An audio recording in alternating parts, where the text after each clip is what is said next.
আমরা কোনো পজিটিভ দেখতে পারিনি। তবে কলকাতা হাইকোর্টের জাজমেন্টের পরিপ্রেক্ষিতে যদি 100 দিনের কাজ শুরু হয়, যেটা মাননীয় মুখ্যমন্ত্রী ঘোষণা করেছেন, এটা অত্যন্ত আনন্দ। বিজেপির রাজ্য সভাপতি লাগাতার বিভিন্ন যে মন্তব্য নারীদের করছেন, কি বলবেন? ওর বক্তব্য সম্বন্ধে আমি কি মন্তব্য করবো? ওদের যে শিক্ষা, কালচার, শিক্ষা দীক্ষা যায়, সেইভাবে ওরা কথা বলবে। সবাই বলি সংবিধানকে ধ্বংস করা হচ্ছে, লঙ্ঘন করা হচ্ছে।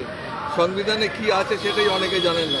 সেই জন্য এই প্রস্তাবনাটা পাঠ হওয়া অত্যন্ত প্রয়োজনীয়।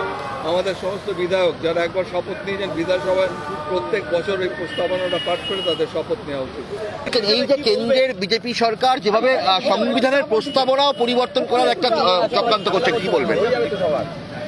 আজকে আইনজীবী সেলের একটা প্রতিবাদ মিছিল। আইনজীবী সেলের বর্তমানে রাজ্যের সভানেত্রী হচ্ছে চন্দ্রিমা ভট্টাচার্য, তার নেতৃত্বে মিছিল এখনো চলছে। সুতরাং যা বলার, যা জবাব দেবেন উনিই দেবেন। রাজপথে বিজেপি হুঁশিয়ার, হুঁশিয়ার, হুঁশিয়ার। রাজপথে সাম্প্রদায়িক শক্তি হুঁশিয়ার।